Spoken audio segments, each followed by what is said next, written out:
I'd like to bring this regular meeting of the Acreage Assembly to order. Let's begin with our roll call. Madam Clerk.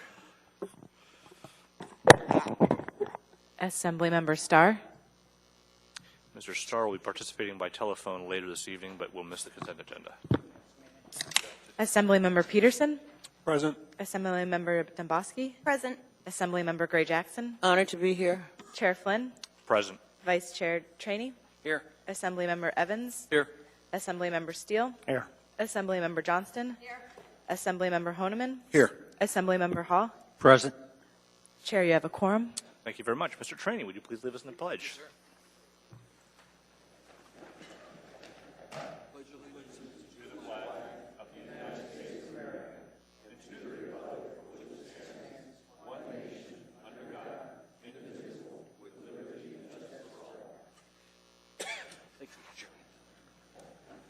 Mr. Mayor, not here, slipped out. Mr. Vacalis. He's here in the building, but could you defer till he comes back in? I suppose we can probably get away with that. Thank you, sir. Okay. Quick report from me. We have a couple of items on the agenda related to the labor ordinance. I'm going to ask that those be postponed to our meeting of August 5. We had some conversations with the administration regarding item 14D Delta that deals with property tax exemptions. We're going to get an answer from them later on how long they want to postpone that one. My understanding is Mr. Trainee is going to postpone indefinitely item 13A. Ms. Johnston, I believe, is going to postpone item 9F. Help me out, Ms. Johnston. 9F1 to September so that the Planning and Zoning Commission can take that up. And other than that, the only other item I have is that on Thursday we will have an AMATS Policy Committee meeting. With that, Mr. Peterson, you have a committee report today. Thank you, Mr. Chairman. Not this evening. Thank you very much. Ms. Domboski. No report. Ms. Gray Jackson. Thank you, Mr. Chairman. The Budget Finance Committee met on Thursday, July 17th, and we had a pretty lengthy agenda. We had a discussion with the fire chief and the CFO on the fire department budget in regard to funding to begin an academy, and there was additional discussion on recruitment and funding. And there's a resolution on our agenda this evening that's being introduced, reappropriating funds that were not used for the AO 37 ballot measure to the fire department for the purpose of, for this purpose. And the public hearing on that resolution will be on August 5th. We received an update on the administration's 2015 budget process. During that update, we were advised of a potential shortfall, currently estimated at $7 million, which could be less as they move along in the budget process. And the CFO provided us an overview of the revenue status report as of July 8th and the investment portfolio as of May. And this full report is included in our agenda packet this evening. And then the IT director presented an update on the electronic plan review system and informed us that IT has completed their review of the RFP and it's currently with the purchase department. I don't have any further information on that at this point. And then the committee work plan, it remains under review by the committee, but we anticipate approving it at our August meeting. And at our next meeting, we're going to receive another update on the 2015 budget process and a summary of the revenue status and the investment portfolio. And our next meeting is August 21st. Thank you, Mr. Chairman. Thank you, Ms. Gray Jackson. Mr. Trainee has a question. Ms. Gray Jackson, you might tell the body that the CFO sent a letter out to the directors requesting a reduction in their budget so they can save money between now and December 31st. And on the plans review, it's not even been put out in the field yet for bid.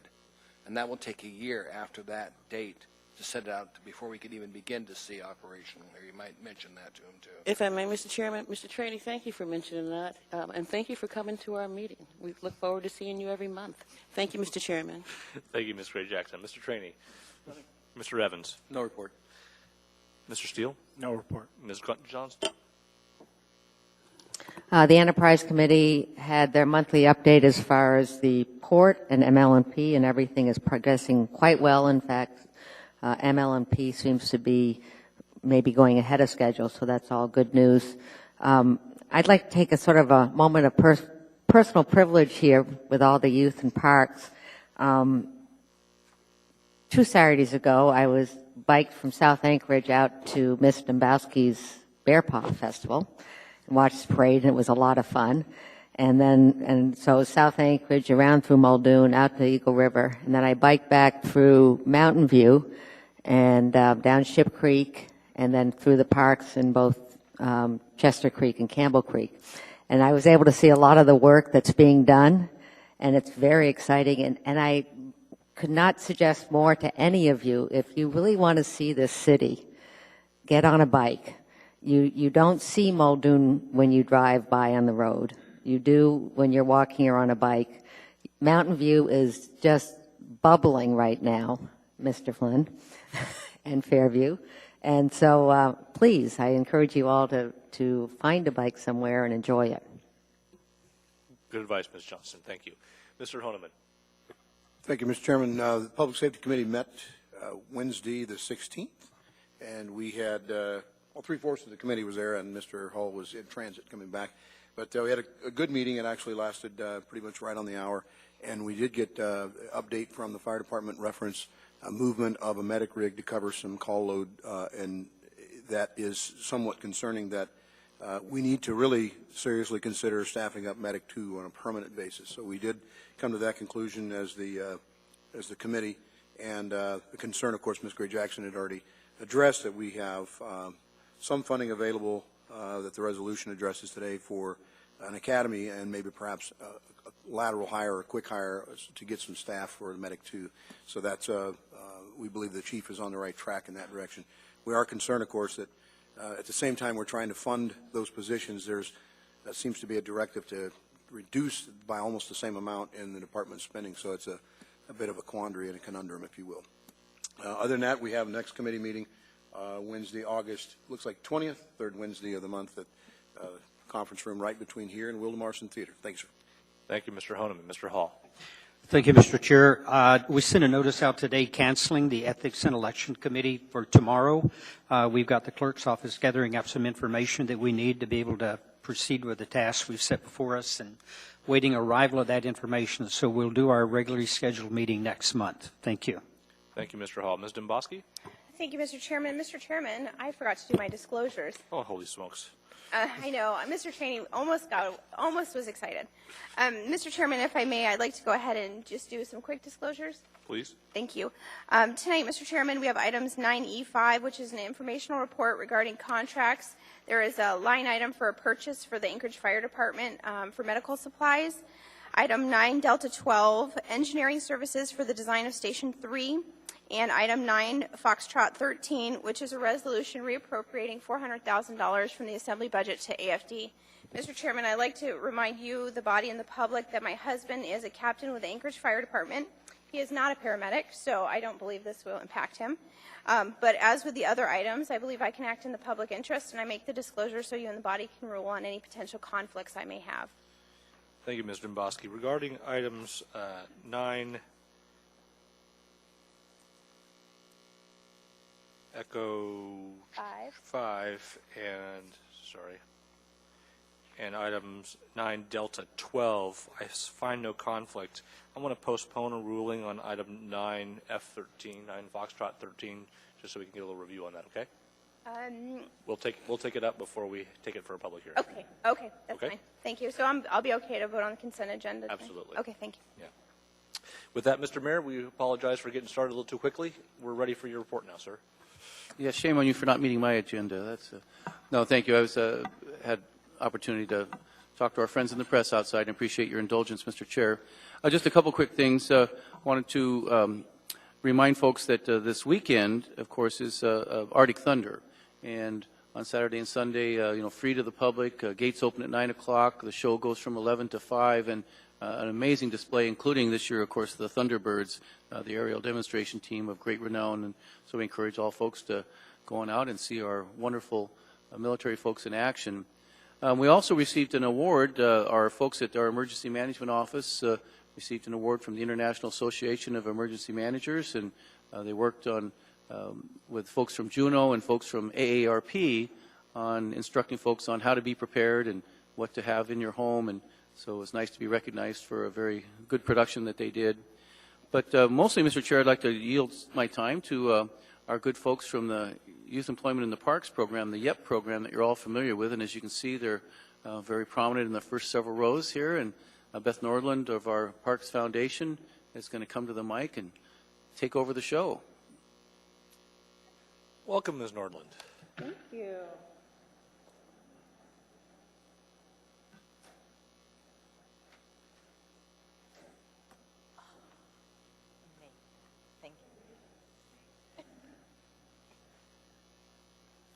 I'm Beth Nordland with the Anchorage Park Foundation, and tonight we present to you our 8th class of Youth Employment in Parks. As you all are probably aware, Youth Employment in Parks is our summer employment for Anchorage teens. We end up hiring 21 teens ages 16 to 19. These are really great jobs. We have education, recreation, projects all over town, and then we also have a civics component where they learn about what you do. Mr. Hall, the mayor doesn't have one of those yet. Thank you. You are all looking at a sheet that you've seen before. It's called We Reflect Anchorage, and it shows you where the teens live are the red dots if you're looking at the map. And then it also shows you the project areas, which is more of a black dot, so you can get an idea of where each of the projects are. I want to tell you a little bit about the projects before they get started, because each teen is going to stand up and tell you what district they live in and what their favorite project so far has been. Maybe tell you a little bit about the project, something that's interesting. They are doing a little bit of work on the Campbell Creek restoration. They have done some work in Far North Bicentennial Park. They've done work in Little Campbell Lake Park, that's inside of Kincaid. They've been working on the Moen Park Trail this week, and they put some good time into the Ruth Arcand Park equestrian trails last week. And you'll hear a little bit more about how that work was and maybe what they experienced in those neighborhoods. So we're certainly available for questions on that as well. I want to introduce 2 special guests. We have 2 people in the audience that are here with an accreditation team for Youth Employment in Parks from Sacramento and from Washington, D.C. These are people that have had a lot of experience working with Corps. And we are the first Corps in the nation to get a site visit. And I tease them, it's not because the fish are running, but they've come to Alaska to check out our program. And we hope to be accredited with a program called 21st Century Conservation Service Corps.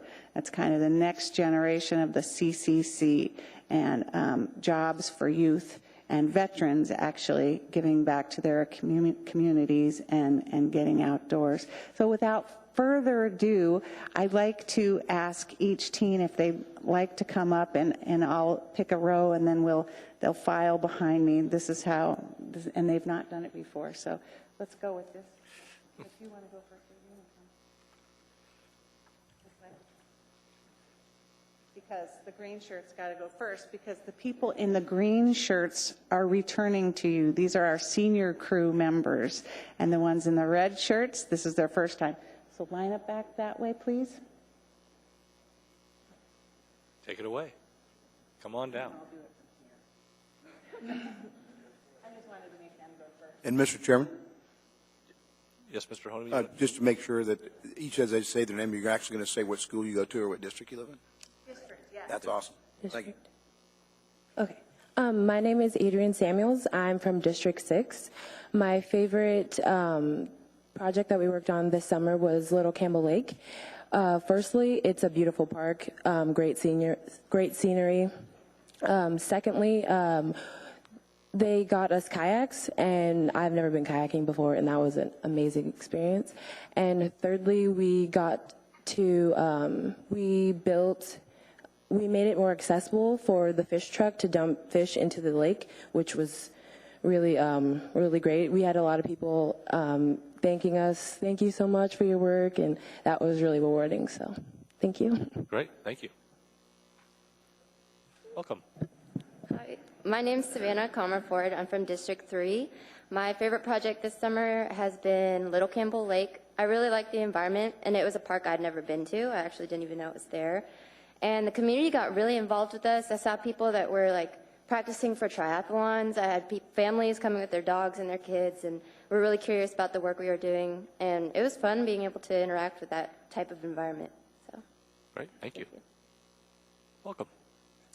My name is Simon Froelich. I'm from District 3. One of my favorite projects was actually the Campbell Creek Estuary, where Youth and Parks worked last year. For me, it was really important to see kind of the progress we had made from last year and starting to see more and more people getting involved in these new parks in Anchorage. And as a returning teen, it was really important to kind of share what I had learned last year with the kids this year. Great, thank you. Hi, I'm John Matson. I'm from District 6. My favorite project this year was working at Moen Park. It's on the south side, kind of up by Golden View. It's really cool to see another trail getting built on the south side that I know a lot of people are going to get to go use in the evenings, get to have a beautiful hike. And it's not like necessarily hiking. It's kind of more of a leisure walk. So I kind of really enjoyed building that and being a part of that, knowing it's going to be a new trail that everybody's going to get to go use. Thanks. Great, thank you. Welcome. Hi, I'm Naseem Falconer. I'm from District 3. And my favorite project this year was Little Campbell Lake because we got to do a lot of different things in that area, like painting and gravel and restoring the banks and stuff. And yeah, thank you. Thank you. Hello, I'm Alexis, and I'm from District 4. And my favorite project this year working on was Little Campbell Lake. It was very different for me, and it was easy and simple to do. Thank you very much. Welcome. Hi, I'm Amber Shetter. I'm from District 4. My favorite project was Little Campbell Lake because I feel like everybody was like very positive with that, and they had the best time. And also, that was my first time going kayaking too. Cool. Great, thank you. Welcome, sir. My name is Ryan Garner. I live in District 2, and my favorite project was the bike trail, Hilltop Bike Trails in Far North Bicentennial Park. And I enjoyed that one because as we were clearing the brush away from the trails, I realized that this would benefit the people who use it. It would make it safer for them and make it a much more entertaining hike, bike, or jog, or however they use the trails. Thank you very much. Welcome. Hello, I'm Kyle Marchant. I'm from District 5, and my favorite project was the Hilltop Single Track Trails in Far North Bicentennial because the work was fun, and it was nice to see how important it was, and the scenery was also very beautiful. Great, thank you. Row 2, come on down. Hi there. My name's Katie. I'm from District 4. My favorite was the Far North Bicentennial Trails because we got to learn how to use different tools and how to cut drainage ditches. Great, thank you. Hi, I'm Cecilia Corley-Lister. I'm also from District 4, and my favorite project was Little Campbell Lake, but you've heard a lot about it. So my second favorite project was the Ruth Arcand Park, and it was my favorite because it's in my neighborhood. It's like right down the block from my house, and they have rodeos there, and I've never actually been there, but I now for sure will go because they've got a really cool scene. So thanks. Thank you. Hi, my name is Edward Seryozenkov, and I'm from District 6, and my favorite park was the Hilltop Single Track Trails. I like those because I consider those my home trails, and I spent hundreds of hours on those, and it was really nice to go fix up something so close to my home. So, well, thanks. Thank you. Hello, I'm Javier Acuña. I'm from District 4, and my favorite park this year was definitely had to be Little Campbell Lake because it was a beautiful site, definitely beautiful, and because it was so close together, we got to work together so closely, and it's great to just see each other's smiles all the families there we saw were having fun, little boys fishing, doing better than the adults. It was just so much fun for the whole family. Thank you. Thank you, Javier. Welcome. My name is Rocio Gomez, and I'm from District 4. My favorite project was Campbell Creek Estuary, which is the first site we had worked on, and it was a really nice view out on the balcony of Fire Island, and we just had to crown the area, and it was where we met our friend Gravel. Very good. Welcome, sir. Hi, my name is Brad Marshall. I'm from District 5. My favorite project was working at Campbell Creek Estuary.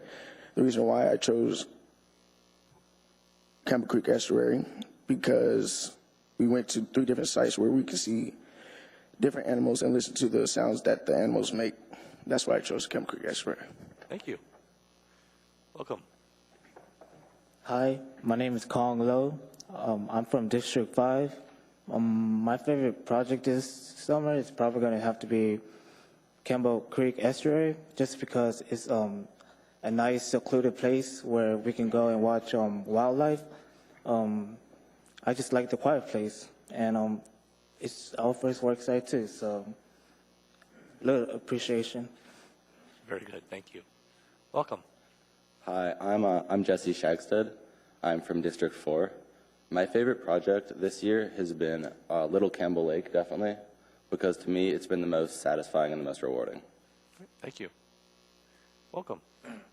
Hi, I'm Zyman Gariel, and I'm from District 6. My favorite project so far is Little Campbell Lake, because so far it's like the most that, like, we had different jobs to do, and it was just unique, and the site was really beautiful, and yeah, thank you. Thank you. Welcome. Hi, my name is Emily Mavius. I'm from District 6, and the park project that I really enjoyed was the Ruth Arcan project because we worked our hardest, and it's where we really came together as a crew, and everyone got along very well, and we toughed out. It was fun. Thanks, Emily. Welcome. My name is Tamali Visenga Salanoa, and I am from District 5. And my favorite park project was Ruth Arcan because we worked on a really steep slope, and we worked together in a fire line to get like a bajillion buckets down the hill, and we were able to find a system. We tried a lot of different things, like bringing barrels down the hill, but that didn't work out too well. So we just stuck with the buckets and the fire line, and this program has been very great, and it is a great experience. And yes, great. I go to Bartlett, so I'm a Golden Bear, the only one here. Just saying. Welcome, sir. My name is Abdurrahman Abdi. I'm from District Number 1. I have 3 projects which I really like it on Hilltop Single Trail, on Campbell Creek Estuary, actually I forget the name of the other one, but it was very important for me and I really like it. Actually I learned more experience which I never had before, and actually Youth Employment Park, they give me more experience which I hope it will help me in the future. And thank you very much. Thank you. Row 3.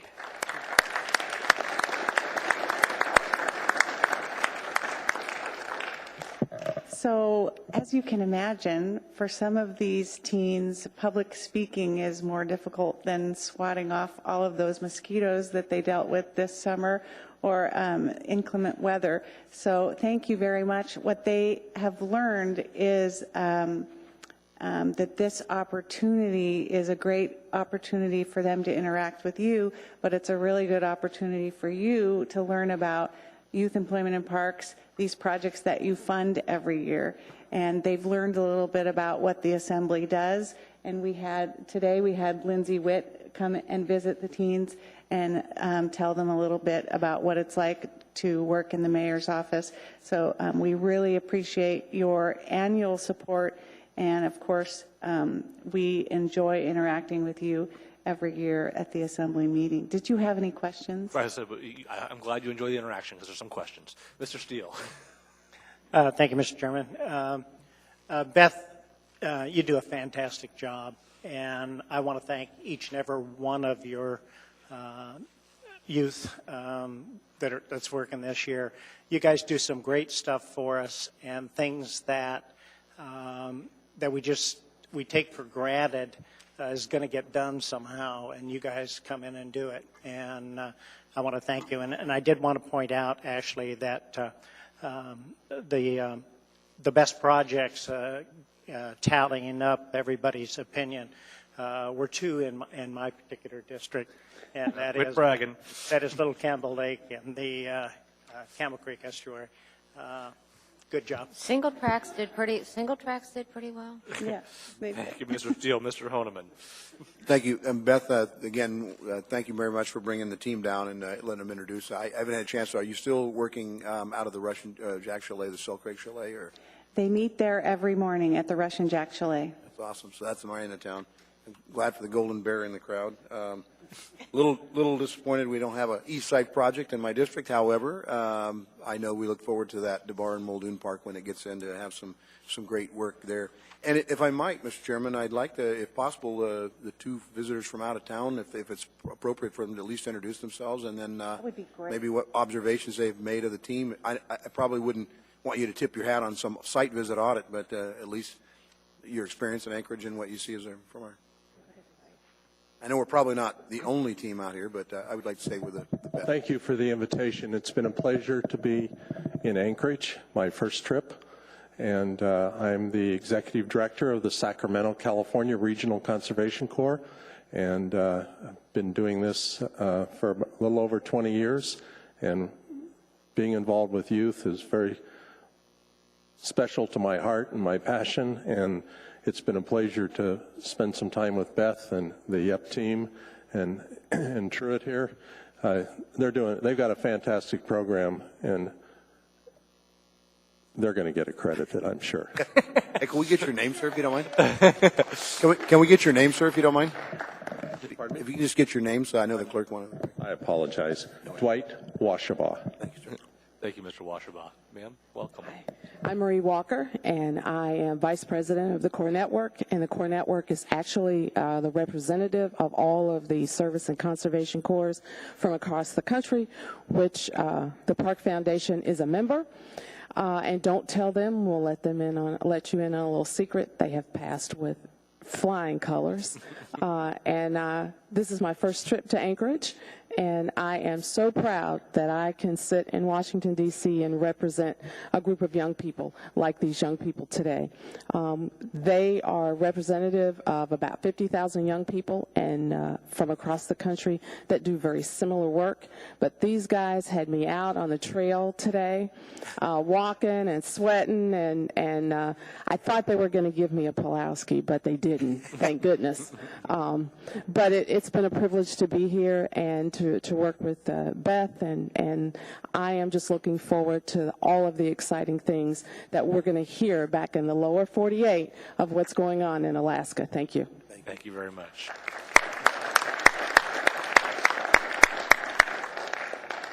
Hi, thank you. My name's Alan Truitt, and I'm the program manager for the Youth Employment and Parks program.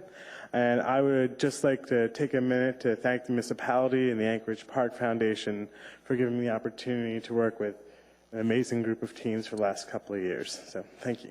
Thank you very much. And before you guys all run off, I think Ms. Gray Jackson has one more question for you.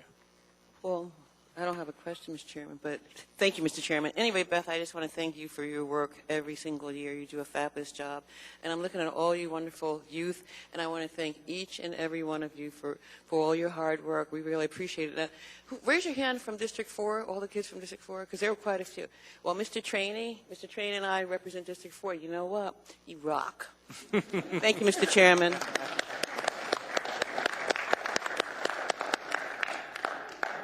Ms. Norden, that's all the questions we have. Do you have anything else you wish to share with us this evening?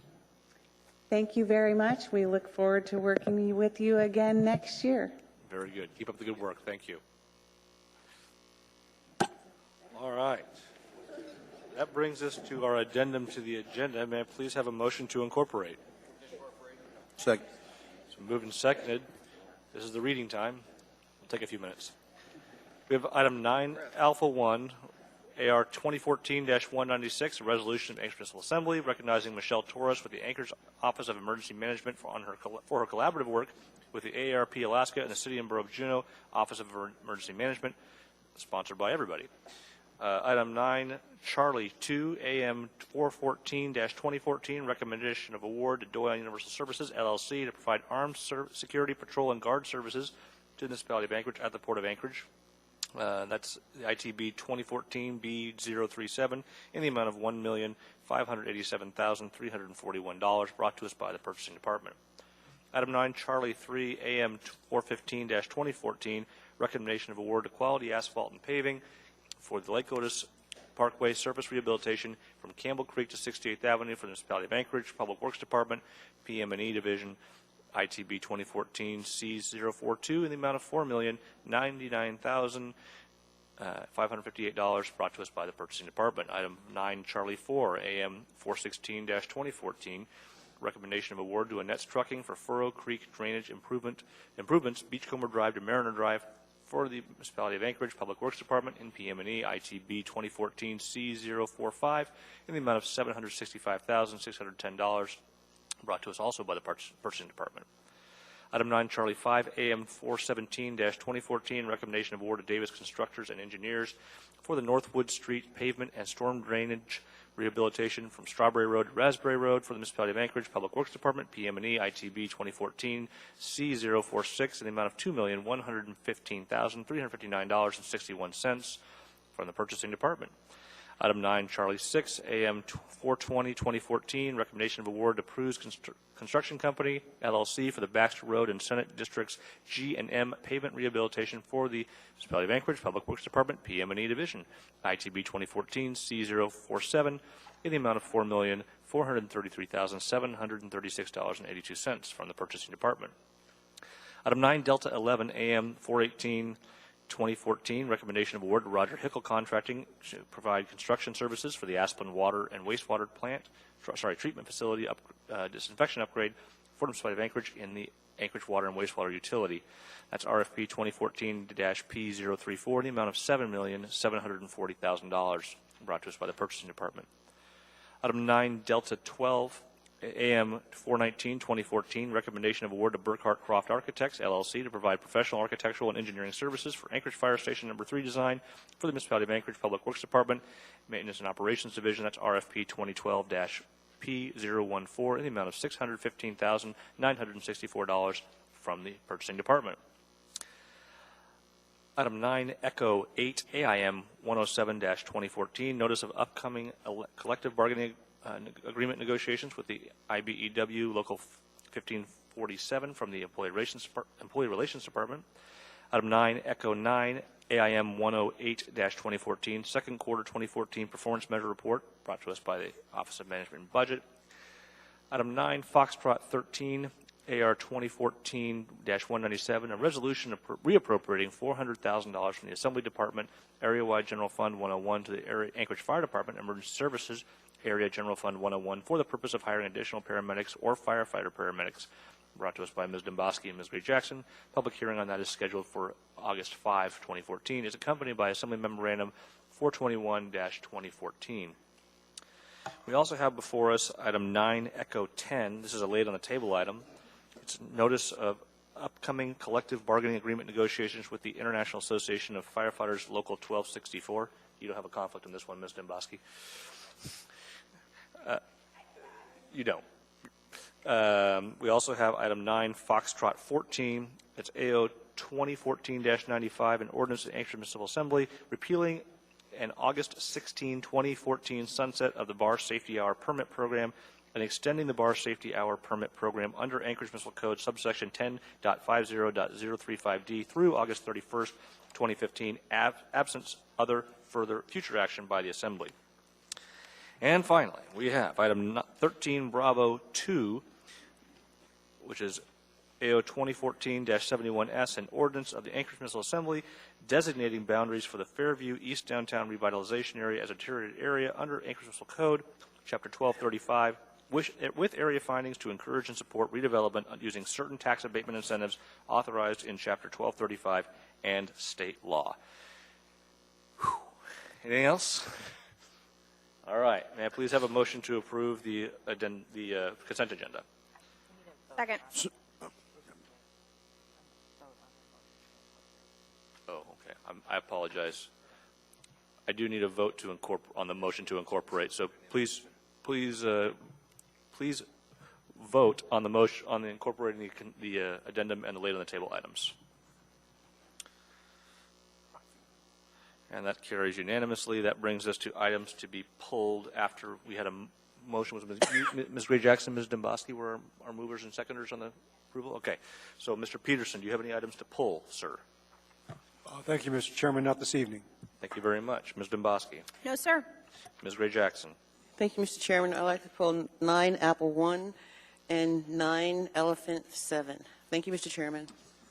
Thank you, Ms. Gray Jackson. Mr. Traney. 9C3. Charlie 3. Thank you, Mr. Traney. Addendum to the agenda. Mr. Evans. No items, Mr. Chair. Mr. Steele. No items this evening. Ms. Johnston. Yes, 9F1 to change the public hearing date. Thank you, Ms. Johnston. Mr. Honeman. 9 Bravo 1 to just declare employment. I'm sorry, to declare a conflict? Potential. It's employment. I don't believe it's a conflict. Okay. Thank you, Mr. Honeman. And Mr. Hall. No items. Thank you, Mr. Hall. Okay, I have 9 Alpha 1, 9 Bravo 1,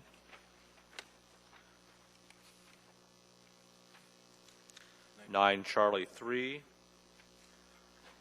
9 Foxtrot 1, and that's it, I believe. Did I miss any? 9E7. 9E7. I didn't, but I think Ms. Gray Jackson. You're correct. I think she did. Too many pieces of paper in front of me. You're correct. That was actually, no, we did not pull 9E7. Yeah. Did somebody want that? You did? Okay, I missed that. I'm sorry. All right. So would you please proceed to vote on the balance of the consent agenda minus those items that were pulled?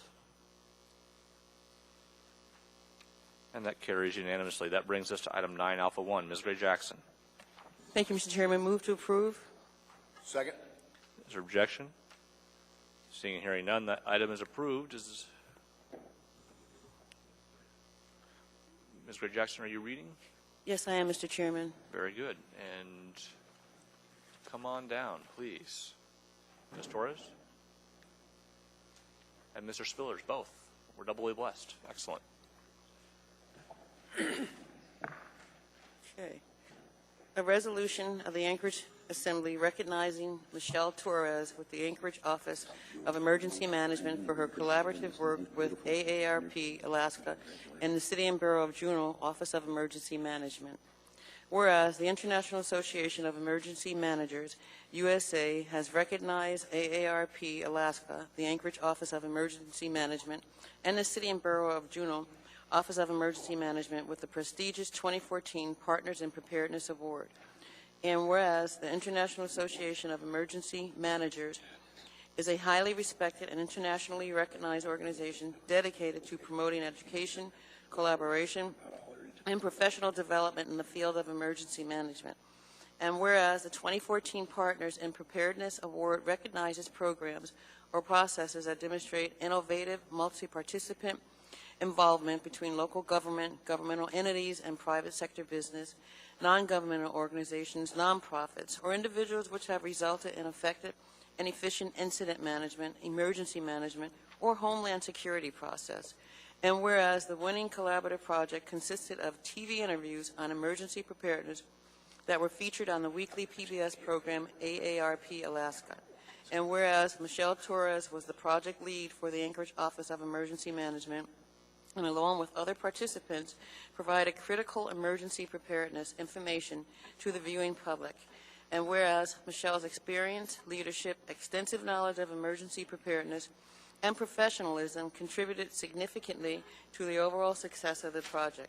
Now, therefore, be it resolved, the Anchorage Assembly hereby recognizes and honors Michelle Torres for her project contribution and recognition by the International Association of Emergency Managers USA for the 2014 Partners in Preparedness Award, passed and approved by the Anchorage Assembly this 22nd day of July 2014. You get a chance to say something, and then maybe some comments. Congratulations. Welcome, Ms. Torres. Hi there. How are you this evening? Very well. We're delighted to have you. The floor is yours, madam. Well, I just want to tell you I'm very, very proud of our office and the work that we do in our office and all of the collaborative partnerships that we are forming with private industry. And I'm looking forward to the rest of this year with some of the projects that we have moving forward. And I'm just really excited about what our office is doing. Great. Thank you. Mr. Honeman has a question or a comment. I'm not sure which. A comment, and you can take or blame Mr. Fitch for who represented your office at our Public Safety Committee for letting us in on the info, and Ms. Gray Jackson for championing the resolution. So I really appreciate both the fact that we were able to learn about these great deeds and certainly to have you here tonight to accept your resolution. So public safety is everybody's business, and we certainly appreciate you getting the information out so people can be better prepared. So thanks again for all your hard work. Thank you. Congratulations. Thank you, Ms. Thank you. Torres. All right. That brings us to item 9, Bravo 1. I need somebody besides Mr. Honeman to move that, please. Second. Mr. Honeman? Yes, thank you. Through the chair, to my colleagues, this resolution should not have any effect on, or nor should my decision-making effect on this resolution. I am an employee of the University of Alaska Anchorage full-time. However, I do not work for this particular division of the university. My paycheck does not rely on this particular contract through Nano Management, and I do not derive any income from or benefit from this particular resolution. So, Mr.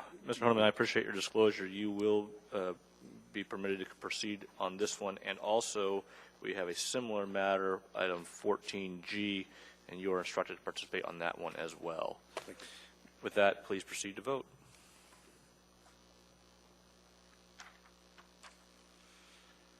And that carries unanimously. That brings us to item 9, Charlie 3. Was that Mr. Trainee? Move to approve. Second. Mr. Trainee? To administration, are we going to have this laid on the ground before snow flies? If you can figure out when snow's going to come, but 90 days after the contract's let, I understand it's supposed to be completed.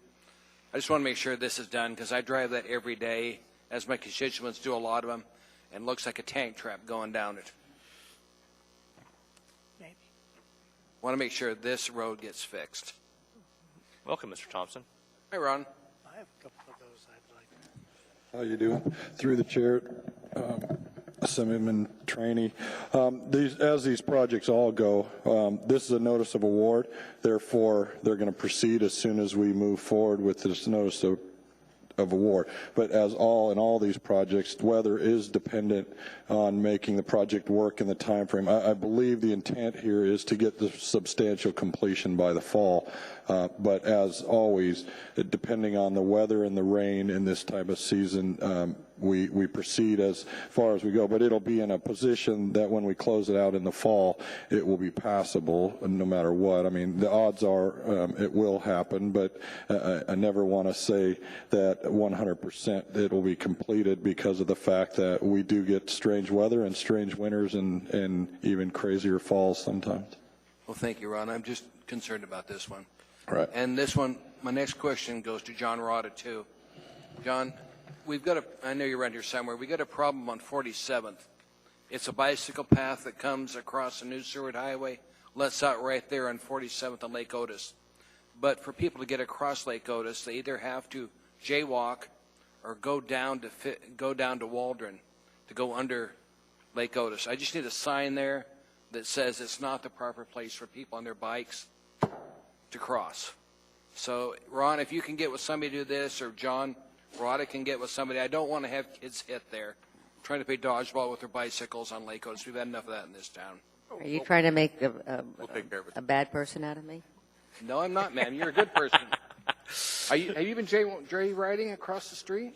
Well, let's not try to elicit testimony of illegal behavior here on the record, sir. Okay. Thank you, Mr. Trainee. Please vote on approval of item 9, Charlie 3.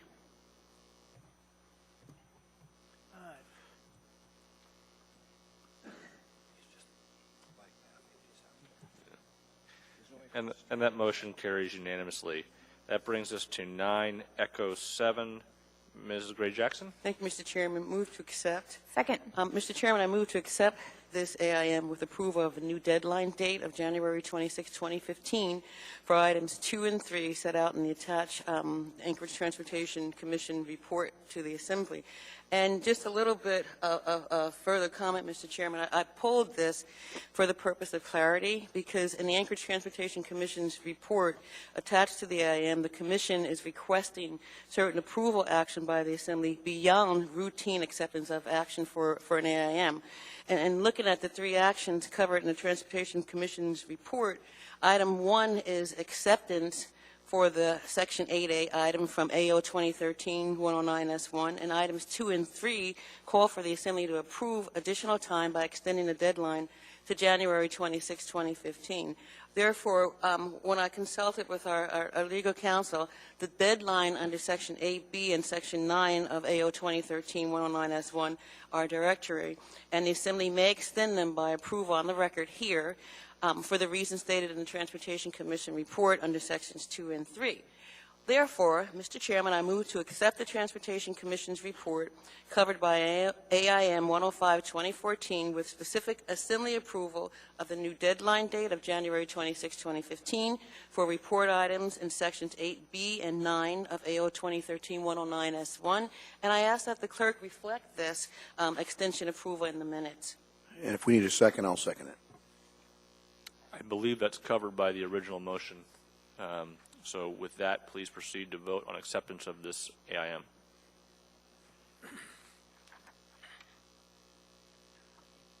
Ms. Gray Jackson, could you hit your button, please? Thank you, and that carries unanimously. That brings us to item 9, Foxtrot 1. Ms. Johnston. Yes, I'd like. Move to introduce. Move to introduce. Second. Third. And I would like to reschedule the public hearing date to September 23rd so this item can go to the Planning and Zoning Commission. Okay. Is there objection to that motion? Seeing and hearing none, that item is postponed to September 23rd with a referral to the Planning and Zoning Commission. I believe that's everything we had on our consent agenda.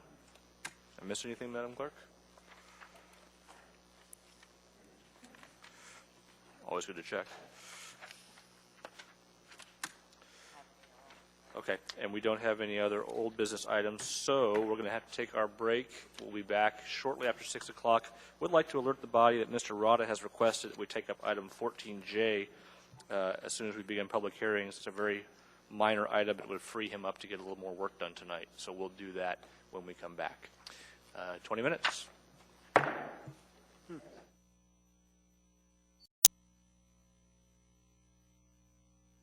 I'd like to call this meeting of the Anchorage Assembly back to order. Mr. Chairman? Mr. Straney? Change the order of the day to take item 14J up, if we could, sir. Please press your button, sir. Is there a second? Is there any objection? Seeing and hearing none, we now have item 14J before us. That is AR 2014-178, a resolution of the Municipality of Anchorage appropriating $225,000 in the form of a reimbursable grant from the Anchorage Rotary Club to the Anchorage Bowl Parks and Recreation Service Area Capital Improvement Fund 461 within the Department of Parks and Recreation for the purpose of paying for the construction of raised concrete planters located on 4th Avenue between E Street and H Street. This is a public hearing. If you wish to testify in this matter, please come forward at this time.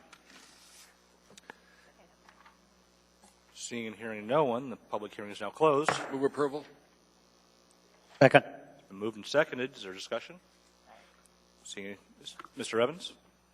Yeah, I was just needed some information about what a reimbursable grant is. Does that mean that the Rotary Club is providing the money and we have to provide it back? I just wasn't clear on that. If you could provide some info. Thank you, Mr. Evans. I'll let Mr. Kalis answer that, but I think you have it right. Yes, we do the work. They reimburse us for the cost. Is there anything else? Seeing and hearing none, please proceed to vote. And that motion carries unanimously. Mr. Rada, have a nice evening. That brings us back to item 13A. This is AO 2014-14, ordinance of the Anchorage Municipal Assembly, amending Anchorage Municipal Code, Chapter 1.15, to prohibit the acceptance of lobbyist fundraising when the lobbyists are registered for municipal work and the candidates are municipal elected officials or municipal employees. This is a public hearing. If you wish to speak to us on this matter, please come forward. Seeing and hearing no one, the public hearing is now closed. Mr. Traney. Move to postpone indefinitely, Mr. Chairman. Moved and second. Is there objection to that motion? Ms. Domboski? I don't have an objection, but I just wanted to ask the maker, do you plan on addressing this in any capacity in the future? I'm going to address it as a lobby issue under that particular part of the code. Ethics. It went to Ethics Board. They said it doesn't belong here, so I'm going to try and do it another way. Okay. You'll see it back again. I don't ever give up on anything. I look forward to it, Mr. Traney. I just like to say, even though I know maybe this isn't exactly, the way you do it, I just wanted to tell you how much I appreciate you. I know we share a passion of, tweaking the ethics code, making sure it's as clear for the public as possible and for elected officials. And I just want you to know that I totally support these efforts in doing so. Thank you, ma'am. Appreciate that. Thank you, Ms. Domboski. Please proceed to vote on the motion to postpone indefinitely. Missing a couple. Ms. Gray Jackson, got it. Okay, good. And that carries unanimously. That brings us to item 13B, AO 2014-71, an ordinance of Anchorage Municipal Assembly designating boundaries for the Fairview East Downtown Revitalization Area as a tiered area under the Anchorage Municipal Code, Chapter 12.35, with area findings to encourage and support redevelopment using certain tax abatement incentives authorized in Chapter 12.35 and state law. And before we begin with the public hearing, Ms. Johnston. Yes, Mr. Chair, I need to declare a conflict. My son Ross and husband Alan own a building that would be covered by this district, and it would have some financial effect, hopefully at some point, on our personal finances. So I think I ask to be excused. Ms. Johnson, I believe that you do have a conflict and you should be excused. Is there questions about that finding? Okay, seeing and hearing none, we'll see you back in a few minutes when we're done here, Ms. Johnson. This is now a public hearing, so if you wish to speak to us on this matter, please come forward. Mr. Foos, welcome.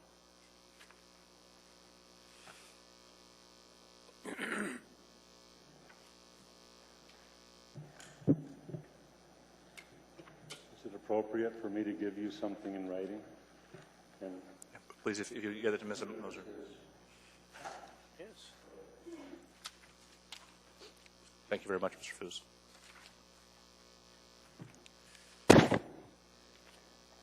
Thank you, Mr. Chairman, members of the Assembly. Thanks for taking up this ordinance. What it does, it gives meaning to your municipal code and state law that allows the designation of an area for tax abatement. And as part of this, in the findings of the bill that this area would qualify, that's the most part of the handout that I've given you. It's just really photographs of abandoned and deteriorated buildings in the area, empty lots and things like that. So I just thought that I should put that on the record to justify your findings of this area to meet that criteria.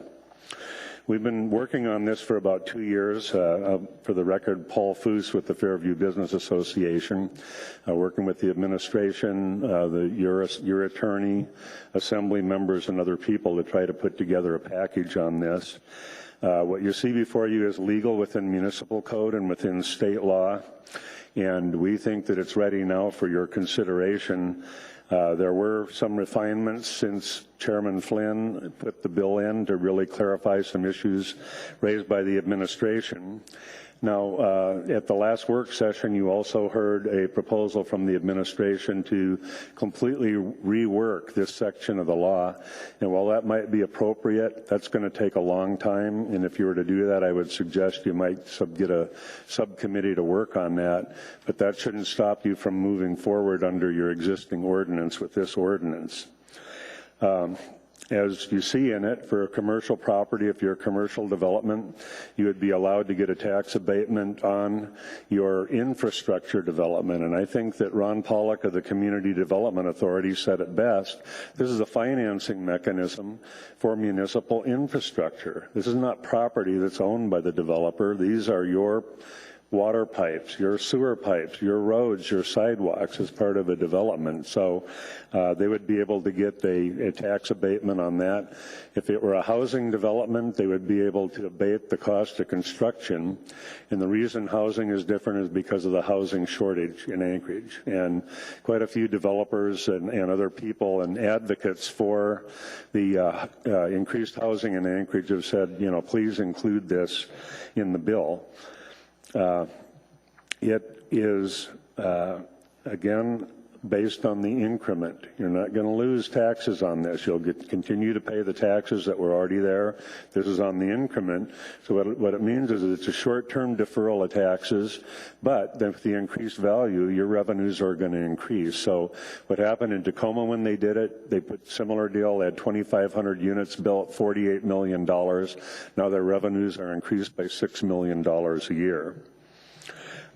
Some of the concerns raised by the administration concerning the process of administering this, we think can be dealt with in regulations. We don't think you have to change the code for that, and we've offered to work with them on those regulations.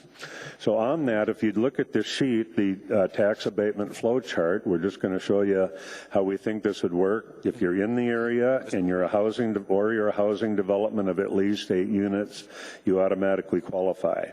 You meet with the planning department like any developer, and they're going to tell you, you have to put this sewer line in, and you have to do all the storm drains. We're going to tell you what you have to do. And then you're going to take that to the CFO and say, here's what the planning department is making me do. I want to make these eligible. Here's my cost estimate for it. Then when you go to your contractor, you tell them you have to account separately for that. You're going to do this work separately, and they're going to give a certified actual cost they'll give back to the CFO. After the CFO says, yes, that's correct, then they'll give it to the finance department, which is the tax abatement. And then you'll either be able to abate that value or 10 years, whichever comes first.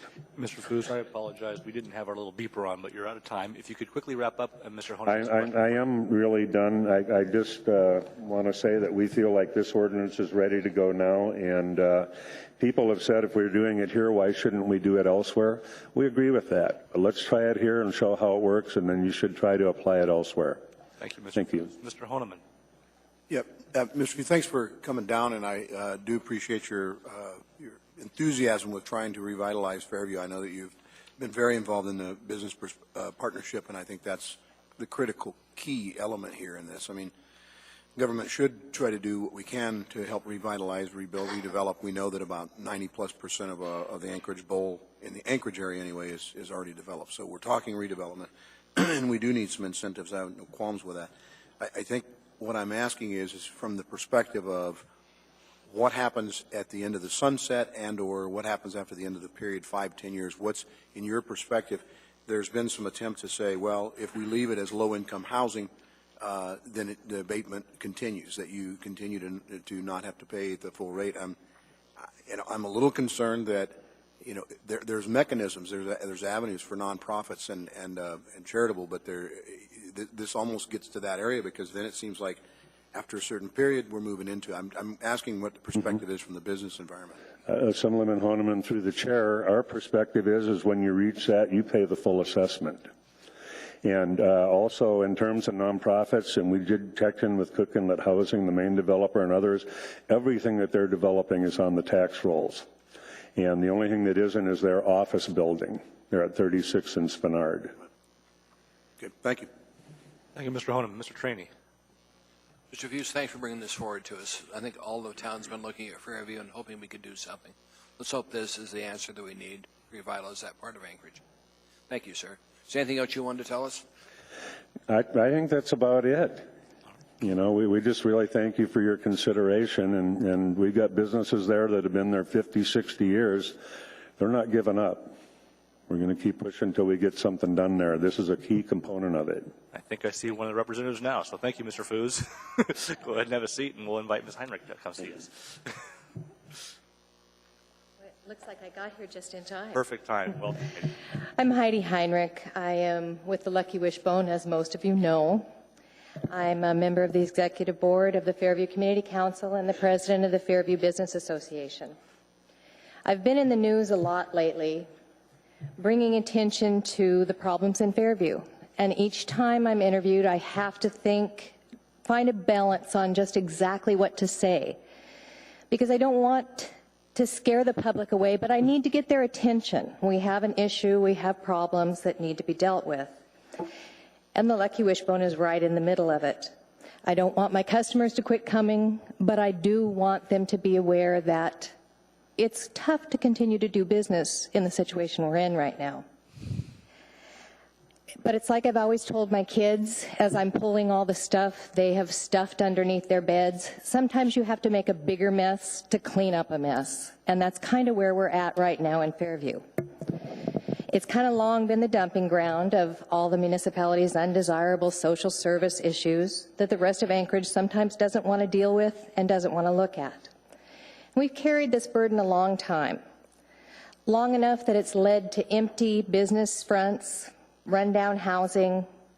And in Anchorage, when a young couple is looking for a house or a place to live, Fairview is not usually on their list of places to go look. And when businesses are planning to build, due to the chronic inebriate problem and the holding pattern that we've been in because of highway to highway for so long, there's little or no incentive to build in this area either.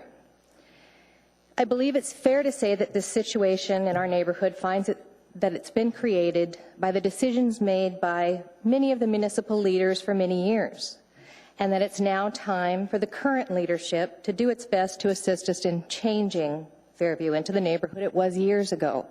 Years ago when the Lucky Wishbone was built, before there was an overburdened Brother Francis shelter, an overburdened myriad of social service area things in the neighborhood.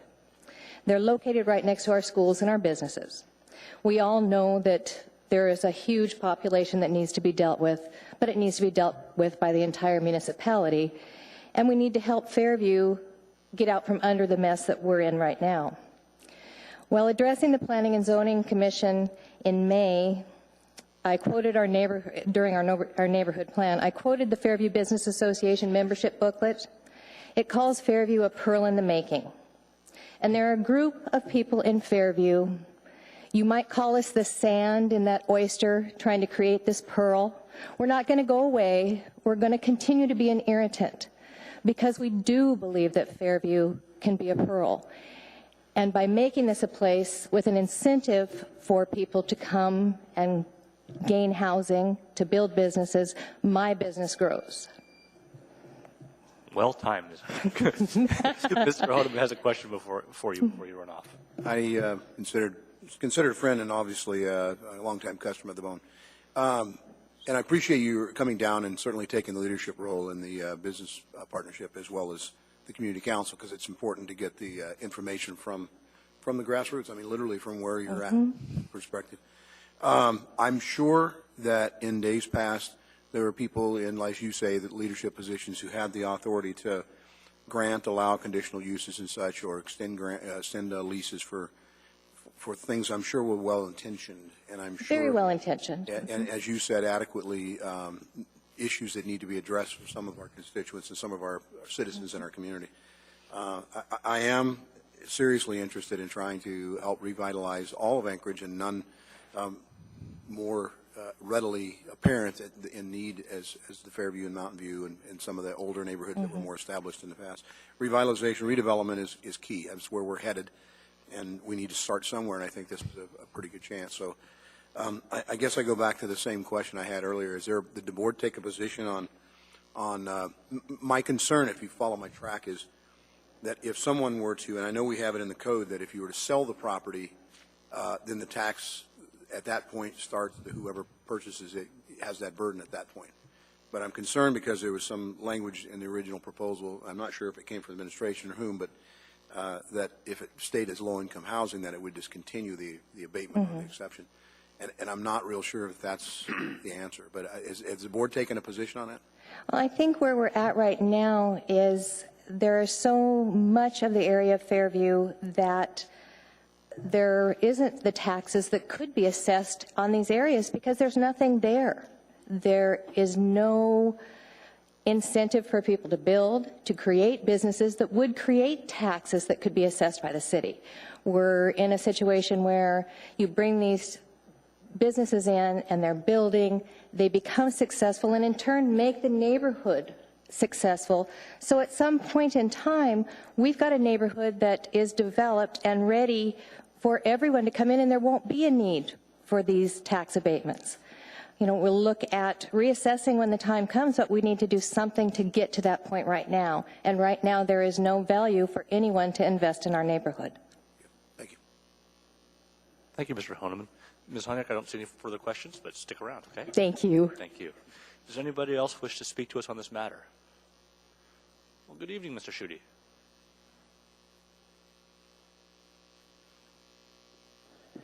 Anybody else who wants to talk to us, feel free to come on down. We have lots of front row seats available. Good evening. My name is Chris Schutte. I'm the Executive Director for Anchorage Downtown Partnership. I'm also a board member at AEDC and chairman of the Live, Work, Play Housing, or I'm sorry, not chairman, but on the steering committee that oversees the Live, Work, Play Housing Initiative. And that ate up all of my testimony, just telling you who I am. I'm here to testify tonight in favor of passage of this ordinance. I have had the privilege of working with Paul, the Fairview Business Association, the Fairview Neighborhood, the administration, and some of you on crafting this ordinance over the past couple of years. We see this as a very powerful tool in community development that will give the municipality the tools it needs to help ensure that we have the kinds of development that the city needs from a residential perspective, from a mixed-use, higher-density urban perspective, and other outcomes that are in the benefit of the community in the long run. I think it's a progressive attempt to give the city some tools that will see some real positive results in a neighborhood that particularly needs it. We're excited that Fairview is taking the initiative and is excited to be this petri dish, if you will. I expect that there will be some interesting things that come out of it that will serve as a model for redevelopment efforts throughout our city, and I'm excited to support it tonight. That's all I have to say. Thank you very much, Mr. Schutte. I see no questions. Thank you. And I see someone from my financial institution who wants to speak to us, so we'll let her come down next. Welcome back.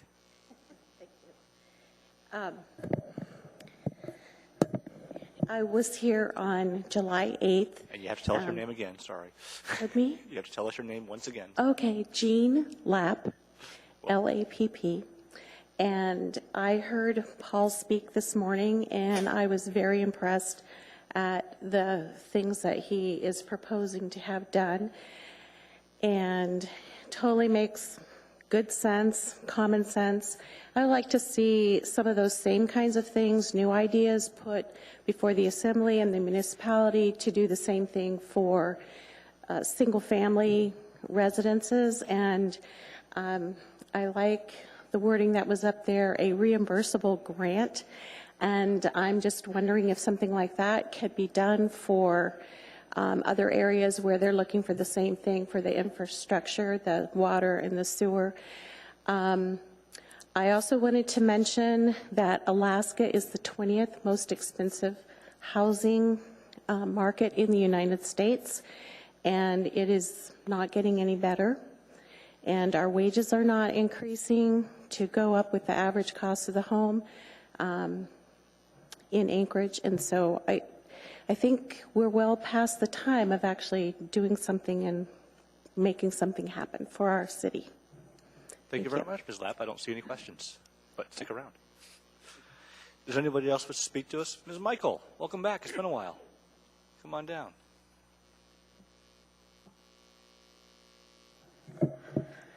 Good evening. Appreciate the opportunity to speak to you. I think I've had an opportunity to talk to many of you individually about housing in Anchorage.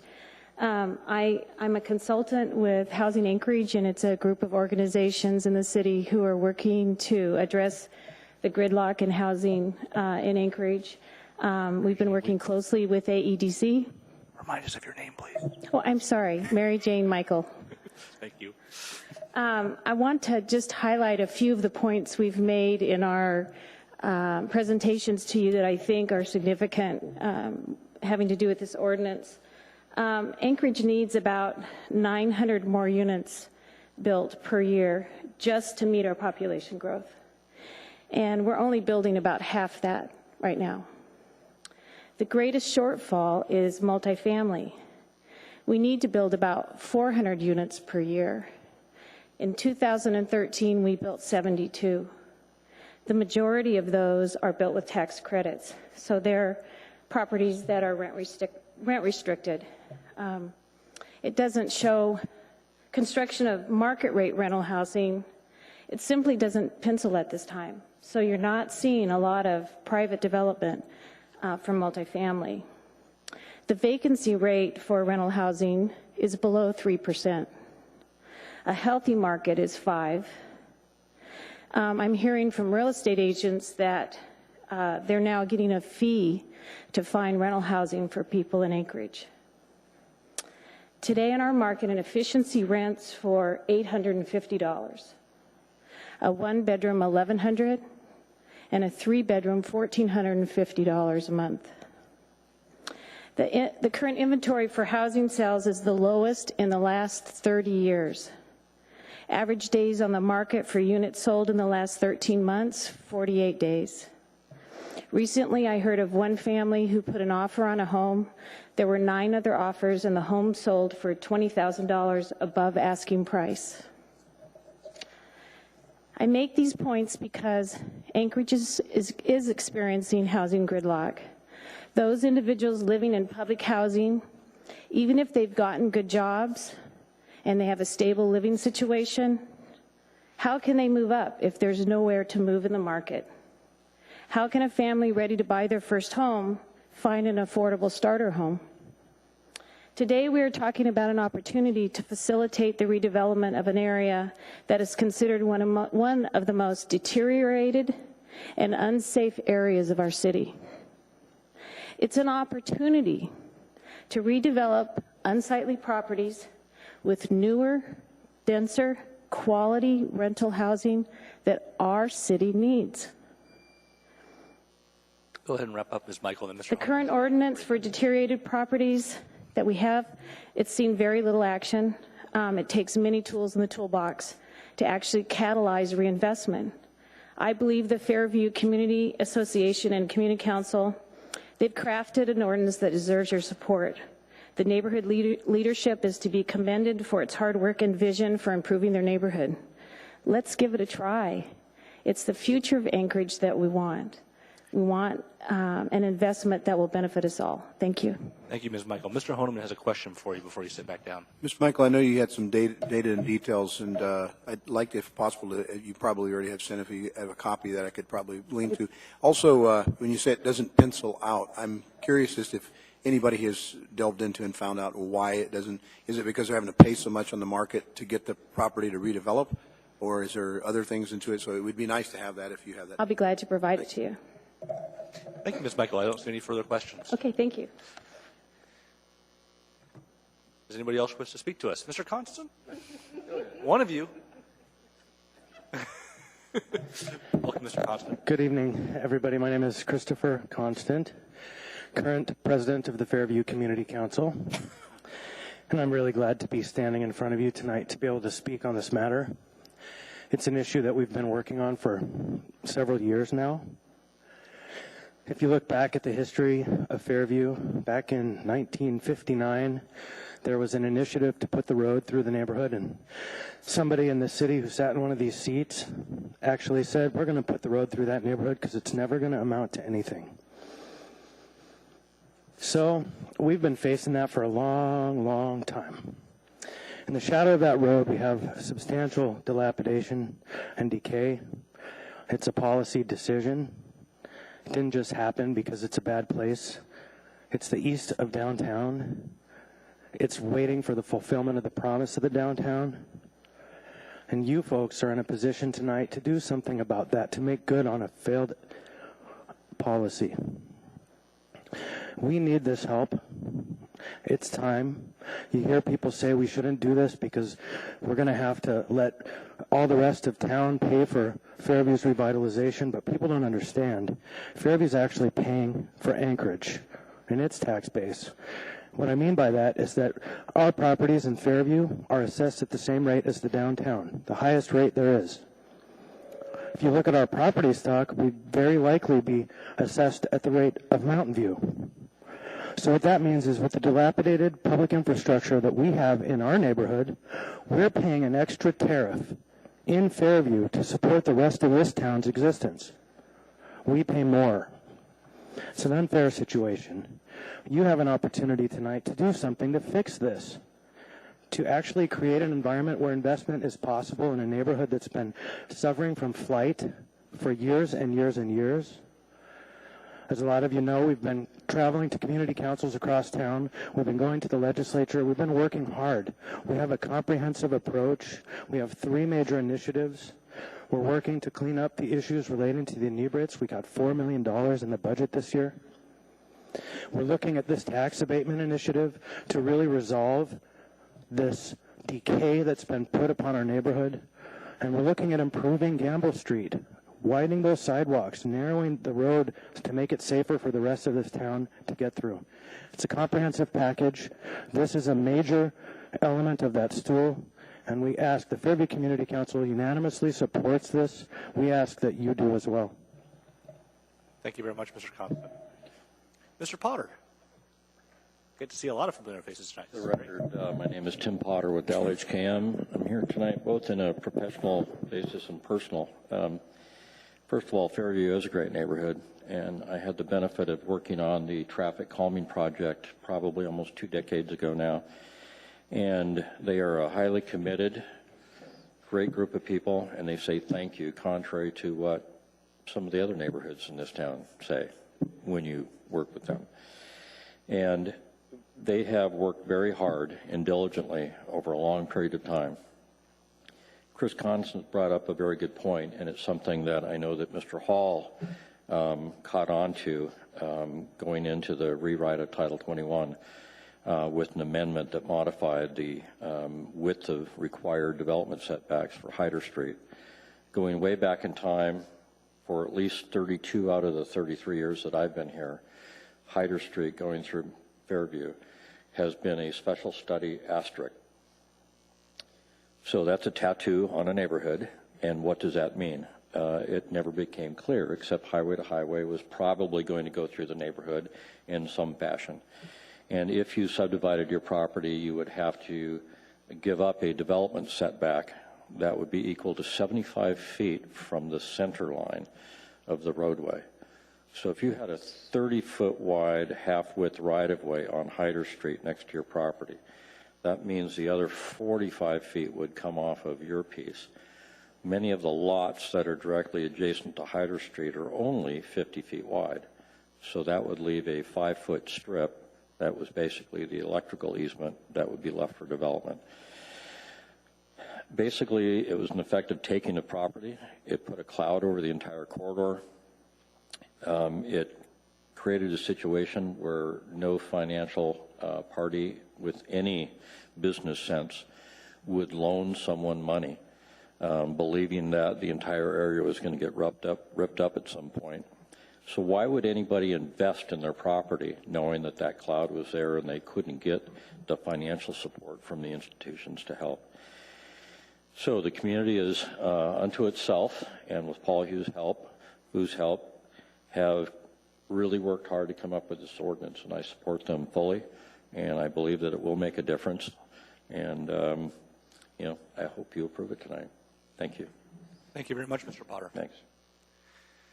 Does anybody else wish to speak to us on this matter?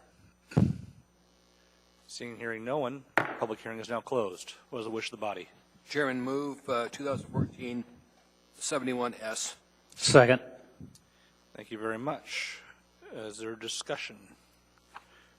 We've got an amendment for it too, Mr. Chairman. Okay. Mr. Train, you want to move your amendment first? Yeah.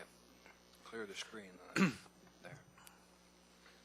The amendment was passed out to everybody. It's a floor amendment on 2014-71S. And what it does on page 4, finding 3, lines 2 through 5 is amended to clarify the multi-unit residential property may include properties on adjoining lots held under common ownership as follows. Finding 3, commercial property not used for residential purposes and multi-unit residential property with at least 8 existing or potential residential units located within the Fairview East Downtown Revitalization Area are deteriorated property. For the purpose of this finding, multi-unit residential property may include properties on adjoining lots held under common ownership. I'll give it to the clerk. Thank you. Ms. Domboski, we need a second on that? Or we need some? Okay, here, we'll reset the motion. Mr. Train, we hit your button again, and Ms. Domboski, thank you. Mr. Evans, on the amendment, or do you want to wait till we get done with this? I'll wait till we get to them. Okay, is there objection to the amendment? Okay, let's go ahead and vote on that real quick, and then we'll get to the underlying issue.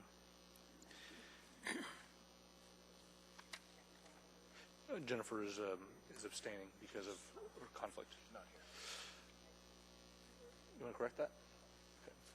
Okay, that passes with 9 yeas, 0 nays, 1 absent, and 1 recused. Mr. Evans, to the underlying motion. Thank you, Mr. Chair. I just first of all want to state that I do appreciate the efforts here. I think revitalizing areas in town using tax incentives for private sector development is a smart and the best way to go. I do have 3 questions, probably all to different people, if you may, and I can take them one at a time or whatever works for you. Let's go ahead and do one at a time. All right. My first question, I think, is going to be for Mr. Wheeler, and I'm sorry to catch him cold with this. I didn't catch this myself until later, but it involves Anchorage Municipal Code, Section 1235.010, subsection D, as in Delta. In that section, it states that the Assembly shall make an effort to treat similarly situated applications requesting the same tax relief in a reasonable and equitable manner as practicable. And my question is,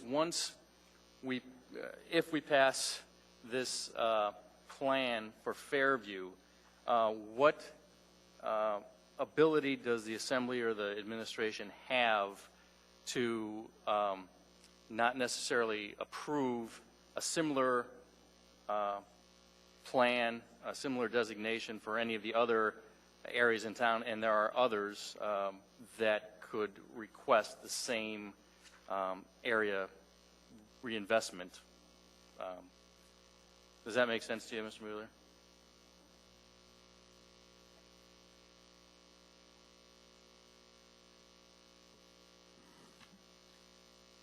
Through the chair, Mr. Evans, certainly when it comes to, excuse me, when it comes to creating policies that have an effect in the municipality, the Assembly is charged with quite a bit of discretion in determining how best to implement those policies. To the extent that you've made findings that are particular to Fairview, the question then becomes, are those findings equally applicable to other areas of town?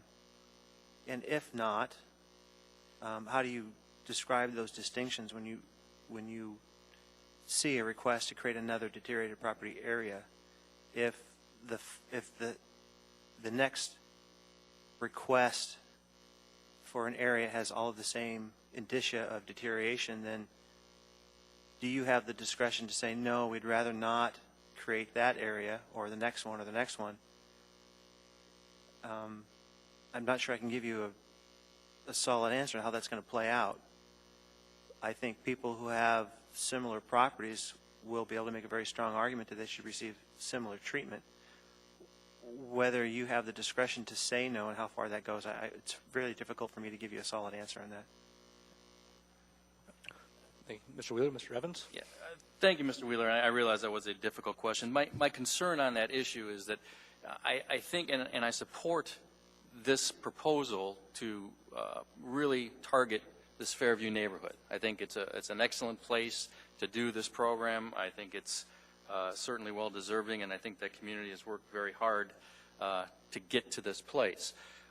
My concern in this regard is that if other communities probably equally as deserving or equally as in need file similar applications, we run into a problem of not only having a very broad area that we're trying to cover, but they're also competing against each other.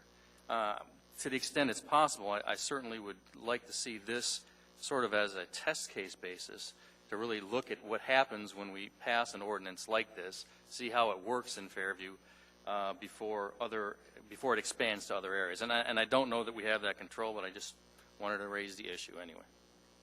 I appreciate that, Mr. Evans. Do you have other questions that you wanted to pose? I do, if you'd indulge me. Please.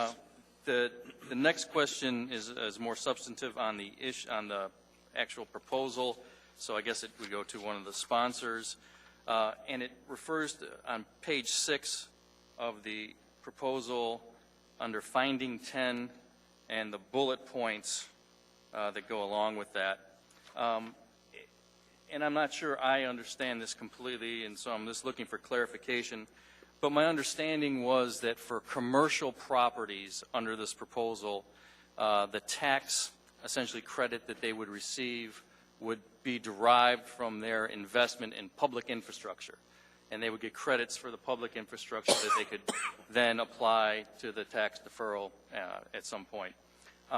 It seems like under the bullet points, when we switch to residential, it talks about, finding 6 and 7, which are the public infrastructure credits, but it also talks about other on-site construction costs. And I wasn't sure what that was referring to. As I read it, it seemed that for residential, the intention was to allow them the tax credit for the full cost of the construction, whether it was public infrastructure or not. And that's what I wanted to know. I hand the gavel to Mr. Traney so I can answer that question, if you don't mind. Mr. Flynn? Thank you, Mr. Traney. This is actually limiting language so that commercial is more limited in what they can pursue vis-a-vis residential, hence the designation of mixed use. And Mr. Foos, I don't know if you want to come up and elaborate on that since you helped us craft this. Maybe provide a little more background from Mr. Evans. Chairman Flynn, Paul Foos, you are correct in that. And, we originally had just put it in for just public infrastructure, and for a commercial operation, that makes sense. People said for housing, we've got such a housing issue, we'd like to go further than that and allow the construction of the housing to be abated as well. And that is actually the Tacoma model. That's what they did. But in any case, you're going to pay your existing assessment. It's only on the increment. Mr. Evans? Anything else for Mr. No, that clarifies it. Thank you. You have another question, sir?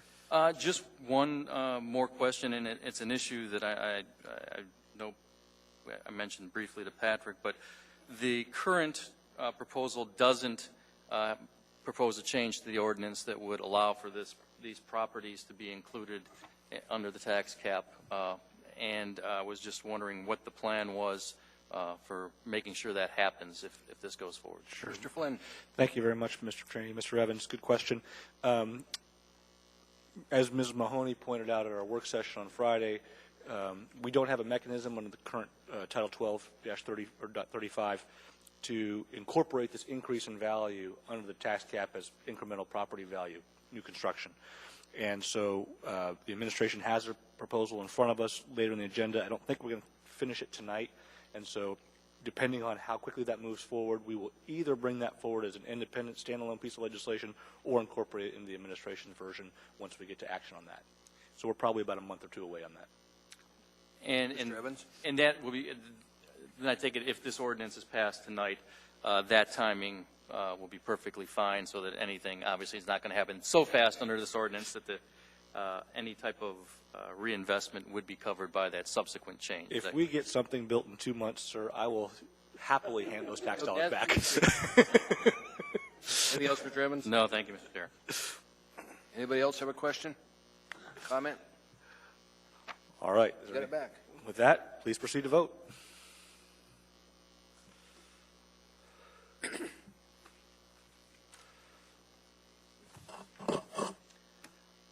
And so by a vote of 9 yeas, 1 absent, and 1 recused, that motion carries unanimously. But someone As amended. As amended. Thank you. May I move for reconsideration? No, don't worry about it. Your choice. Go ahead. Make your motion. Mr. Chairman, move for immediate reconsideration on 2014-71S as amended. Second. Urge a no vote. Please proceed to vote. And if someone would kindly summon Ms. Johnston from the back, we can keep on going. We can get through this. I'm sure you want to. Okay, and that brings us to item 13C. This is AO 2014-74, an ordinance from Anchorage Municipal Assembly, repealing AO 2013-37 S2 in its entirety, canceling the referendum on AO 2037 S2, and reinstating Anchorage Municipal Code, Chapter 3.70 without AO 2013-37 S2 amendments. This is a public hearing. However, we do intend to continue the public hearing to August 5. However, if you wish to speak to us on this matter, please come forward at this time. Seeing, hearing no one. Chairman, move to continue this till the 5th of August. Second. Moved and second. Is there objection? Seeing, hearing none, that one will be back before us at our next meeting.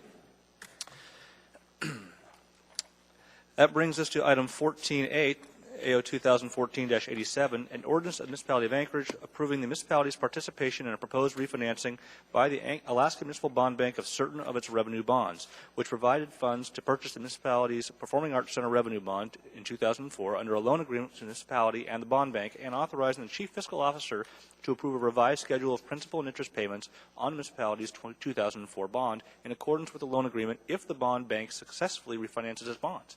This is brought to us by the Finance Department and the Public Finance and Investments Division. It's accompanied by Assembly Memorandum 377-2014.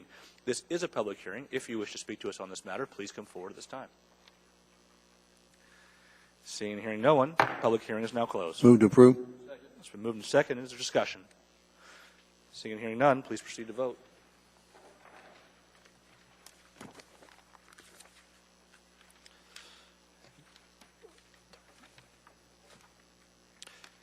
And that carries unanimously. That brings us to item 14B, AR 2014-165, a resolution of the Municipality of Anchorage, confirming and levying assessments for the sanitary sewer improvements within Highland 2 Lateral Improvement District 1760, setting the date of payment and providing for penalties and interest in the event of delinquency, brought to us by our friends at Anchorage Water and Wastewater Utility, and is accompanied by Assembly Memorandum 337-2014. This is a public hearing. If you wish to speak to us on this matter, please come forward. Seeing and hearing no one, public hearing is now closed. Move to approve. Second. It's been moved to second. Is there discussion? Seeing and hearing none, please proceed to vote.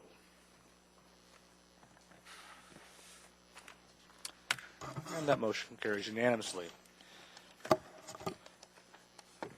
That brings us to item 14C, AO 2014-88, an ordinance authorizing retention of a tax foreclosed property for public purpose pursuant to the Anchorage Municipal Code Section 25.30.35B, and approval for placement in the Heritage Land Bank inventory pursuant to AMC 25.40.015A from the Real Estate Department, and accompanied by Assembly Memorandum 378-2014. This is a public hearing. If you wish to testify in this matter, please come forward at this time. And seeing and hearing no one, public hearing is now closed. Move to approve. Second. It's been moved and second. Is there discussion? Seeing and hearing no one, please proceed to vote.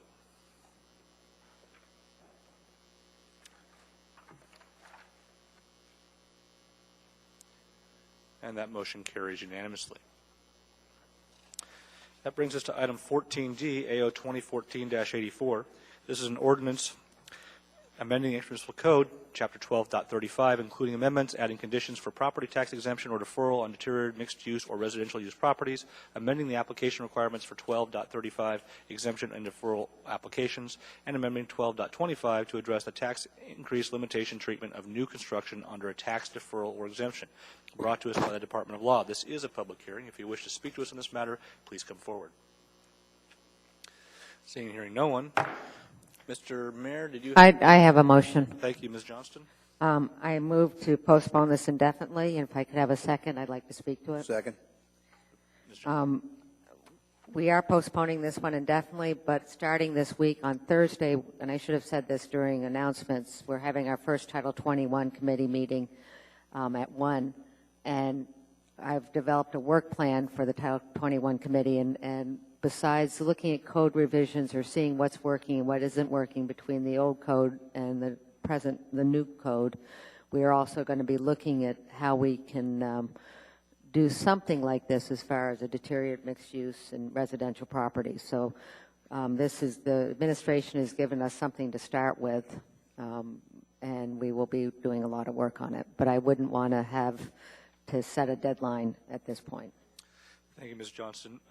Can I task you with promulgating the legislation that would allow these projects to enter the tax rolls sooner than later? We could, yes, it will all be part of the packet. I don't know if I will have something like this done in time. I would like to have that separate and discrete in Okay. the next couple of months, if Yeah. it's possible.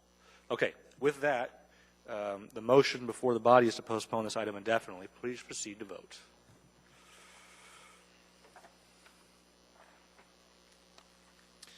And that motion carries unanimously.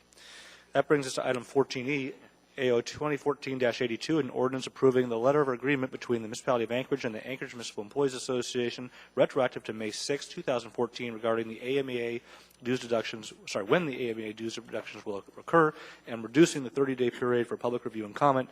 This is brought to us by the Employee Relations Department, Labor Relations Division. It's accompanied by Assembly Memorandum 361-2014. This is a public hearing. If you wish to speak to us on this matter, please come forward. Seeing and hearing no one, public hearing is now closed. Move to approve. Moved and second. Is there discussion? Seeing and hearing none, please proceed to vote.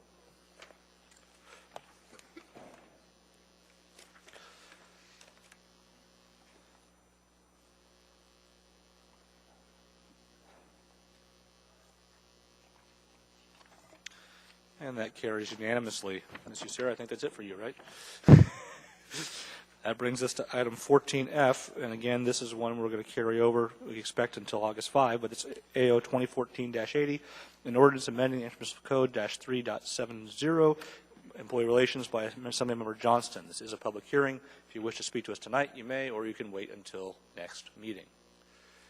Seeing and hearing no one, what is the wish of the body? Ms. I Johnson. move to continue this to August 5th. Second. Been moved and second. Is there? We'll go ahead and proceed to vote as soon as I get authorization to make that happen.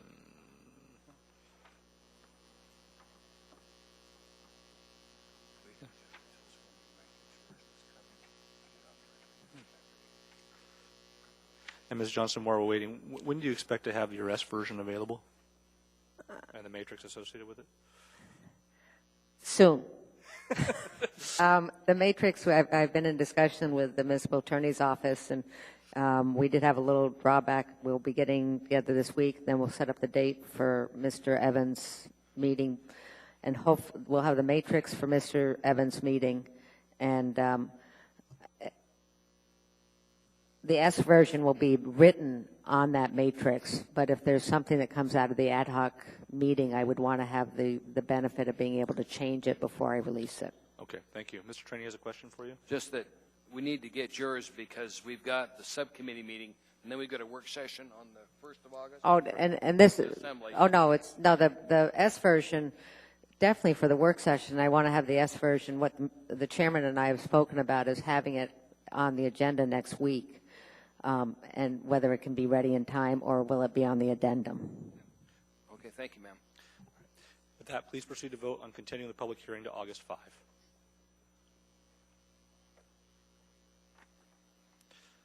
And that carries unanimously. That brings us to item 14G, AR 2014-184, a resolution of the Anchorage Municipal Assembly approving an alcoholic beverages conditional use for recreational site use and license number 5328 in the PLI Public Lands and Institutions District for NANA Management Services, LLC, doing business as the Alaska Airlines Center at 3550 Providence Drive within the UAA Seawolf Subdivision Tract A, generally located south of Providence Drive and west of Elmore Road in Anchorage, the University Area Community Council. That's case number 2014-96. It's brought to us by the Community Development Department and accompanied by Assembly Memorandum 390-2014. This is a public hearing. If you wish to speak to us in this matter, please come forward. Seeing and hearing no one, the public hearing is now closed.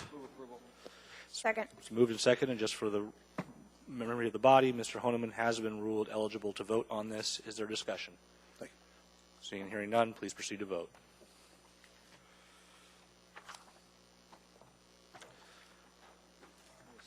And that carries unanimously. That brings us to item 14H. That's AO 2014-89, an ordinance amending Anchorage Municipal Code 2.40.090 Community Council maps to adjust the Government Hill Community Council district boundaries to include Tract J, Port of Anchorage, Subdivision Edition Number 2. It's Planning and Zoning Commission case number 2014-072. Is brought to us by the Community Development Department, Planning Division, Long Range Planning Section.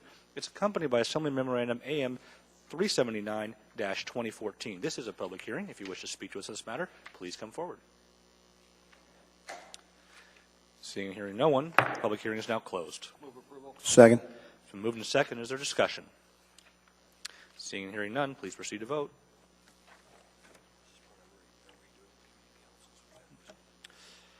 And that carries unanimously. That brings us to item 14I. We've got some fans in the audience for this one.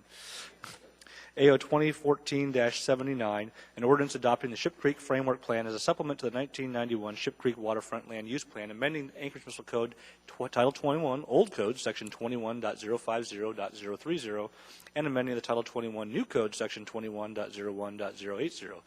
This is Planning and Zoning Commission case number 2014-033, brought to us by our friends at the Community Development Department, Planning Division, Long Range Planning Section.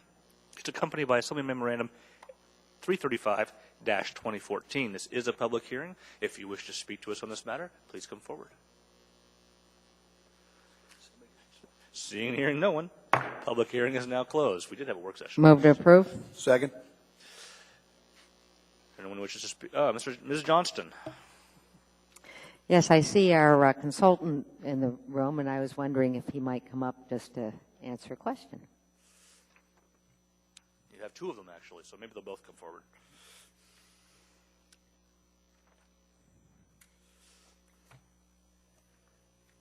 Good evening. Hi.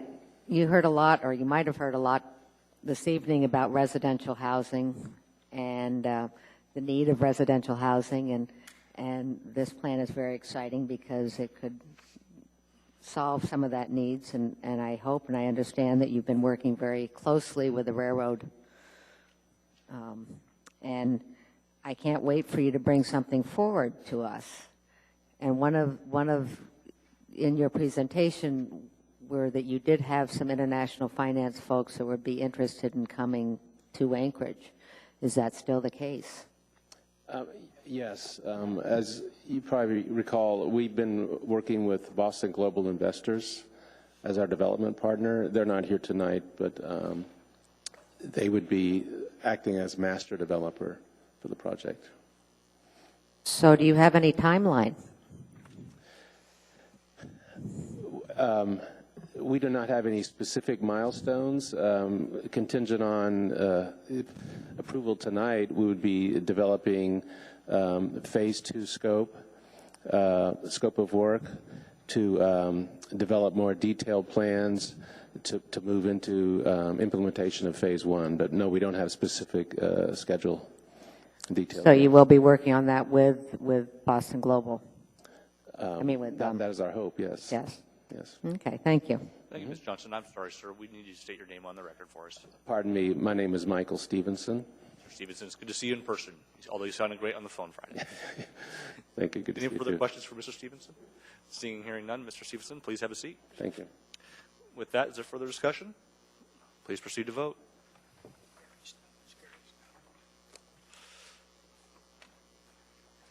And that motion carries unanimously. We already did 14J. That brings us to special orders. Don't think we have any to do tonight. There's no unfinished agenda. Mr. Honeman? Just as a reminder, I forgot to mention earlier at the beginning, the Regulatory Commission of Alaska is holding a public hearing on the N-Star natural gas rate increase for the third quarter. So 9 a.m. tomorrow at the ConocoPhillips building on 8th Avenue on the third floor conference room. So if anybody's interested, certainly you can make that appearance. Thank you, Mr. Honeman. Ms. Dubosky? Thank you, Mr. Chair. I should have asked earlier, but I forgot. I just wanted to double check with Mr. Vacalis to make sure the notice to proceed. I think I saw that it has gone out for the MAC Center, but I just want to get a quick update if I could. Yes. Very succinct, sir. That brings us to audience participation. Mr. Aleva, I presume you have a few words for us. Good evening. My name is Ron Oliva. I'm here tonight. I was watching the news, and I understand that they're going to rotate the paramedics from Station 1 throughout the city. My concern for that is the following, that if you're a Fairview resident, and because of the number of calls responding to a man down, specifically in the Fairview area, the number one call is a man down to the Brother Francis shelter and Beans Cafe, which means that if I stroke out and Station 1 has responded in 3 minutes, they have to go to Airport Heights, which takes 10 minutes. So for every minute of delay, I have a 10% less chance of survival. So Station 1, 70%. Airport Heights, I have a 30% chance of survival. I really believe, I think there was a transfer of funds, but I want to support that. And also, I would recommend that you study the fire department and the number of responses to the shelter, because it's a drain on resources. And I believe in Fairview, you just gave a tax incentive. I think you should tax the Bishop's Attic.